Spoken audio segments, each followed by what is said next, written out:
You're driving down the street and you see people holding up signs. You think to yourself, what's the point? Nothing's going to happen. Well, the millions of women protesting abortion laws and supporting Norma McCorvey could differ. Who's Norma McCorvey, you may ask? Norma McCorvey was a divorced Dallas bar waitress who had 2 children by 1979, one up for adoption and the other in her mother's custody.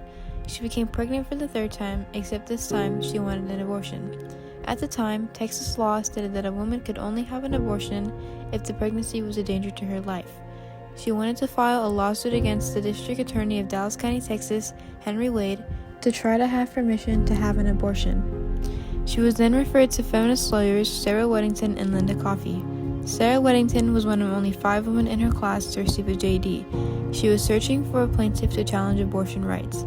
She got into contact with one of her former law school classmates, Linda Coffey, and together they searched for a plaintiff. Eventually, Linda Coffey found Norma McCorvey to be the perfect plaintiff.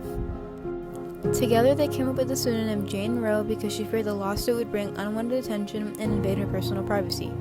Not only did Linda Coffey find the plaintiff, but she also wrote the initial petitions and filed the suit. Their argument was that being able to have an abortion is a constitutional right as it is a private decision. Sarah Weddington used a case called Griswold v. Connecticut to back up her argument. In 1879, P.T. Barnum introduced a bill banning contraceptives and the distribution of information regarding contraceptives. In 1960, Estelle Griswold, the executive director of the Planned Parenthood League of Connecticut, was fined $100 for using an oral contraceptive. Her appeal went all the way to the Supreme Court.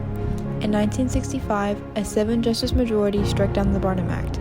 Justice William O. Douglas explained the Bill of Rights implies the right to privacy. And the U.S. Supreme Court said there is a right of privacy, and a decision about using contraception is a private decision. And so I think people just assume that that is their right to make their decision, and it was that case I used as the springboard to Roe versus Wade. After they filed the lawsuit against Henry Wade, the hearing got underway. They amended Roe to be a class action suit. They divided their oral argument between the two. Sarah Weddington spoke about privacy, precedence, and personhood, while Linda Coffey spoke about the more arcane procedural points of jurisdiction and standing. Henry Wade, the district attorney of Dallas County, Texas, argued that a woman's right to privacy is not as important as the unborn child's right to life, and that the states have the right to regulate abortion in order to protect the life of the unborn child. A month later, the court ruled that the law was void. However, the victory was no use as the court had also decided that the district attorney was still allowed to enforce the unconstitutional laws. Linda Coffey decided to appeal straight to the Supreme Court.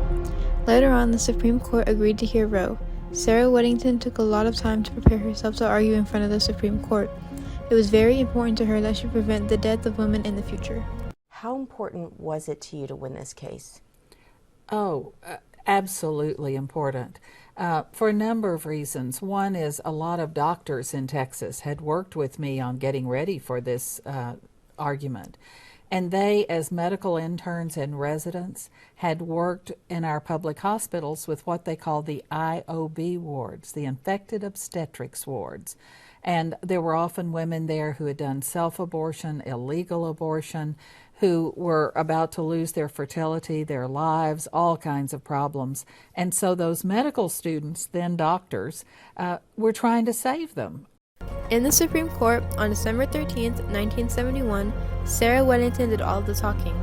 Linda Coffey sat at the counsel table and listened. She returned to the table the following October when the court wanted the case re-argued.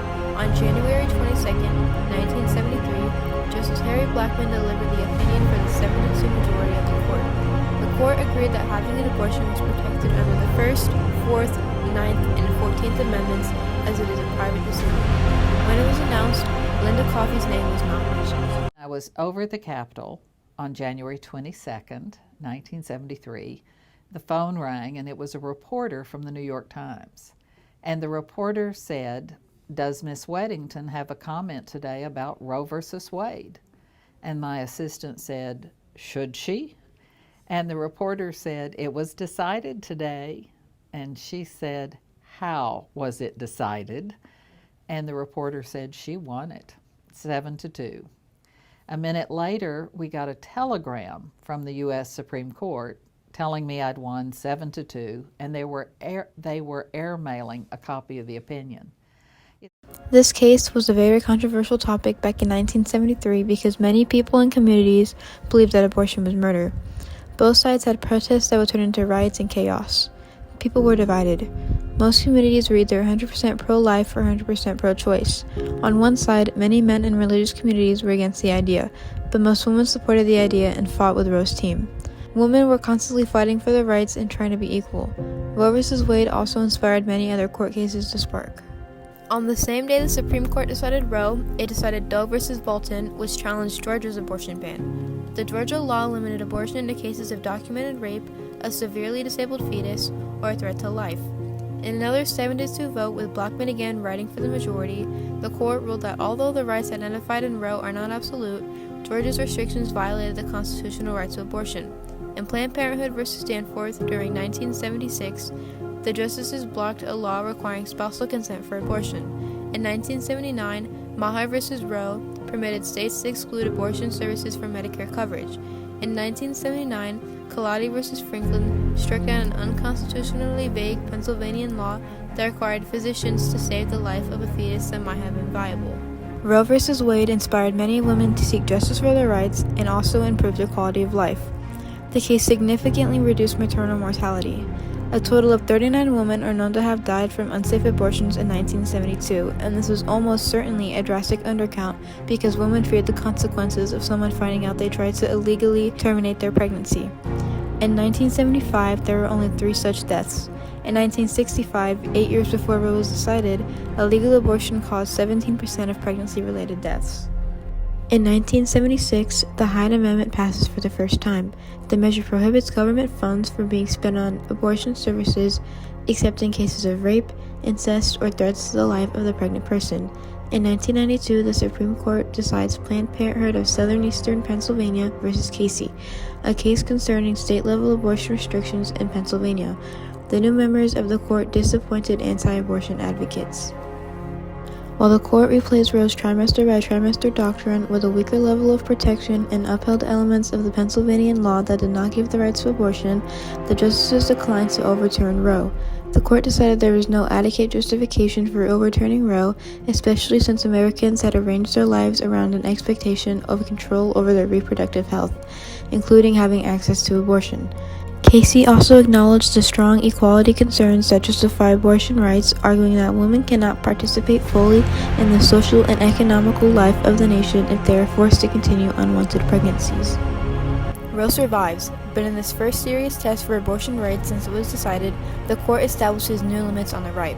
In a 5-4 decision, the court declares that states can pass abortion restrictions as long as they don't pose an undue burden on the pregnant person and replaces the trimester framework with a viability of the fetus standard. In 2009, Dr. George Taylor, a Kansas abortion provider, is murdered while serving as an usher in his church. It's the most extreme example of the rise in violent acts by anti-abortion activists.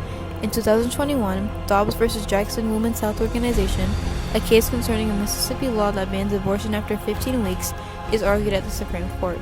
The conservative litigants explicitly asked the court to overturn Roe, and the justices indicate they are open to doing so.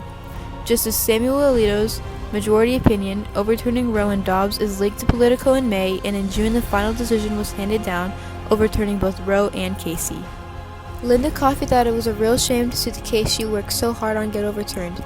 In an interview with the Texas Tribune, she said, "It's a bittersweet thing for me because I'm glad I got to do what I did, but it bothers me really to see how it's ending up." Do you think it was ethical? No, I don't.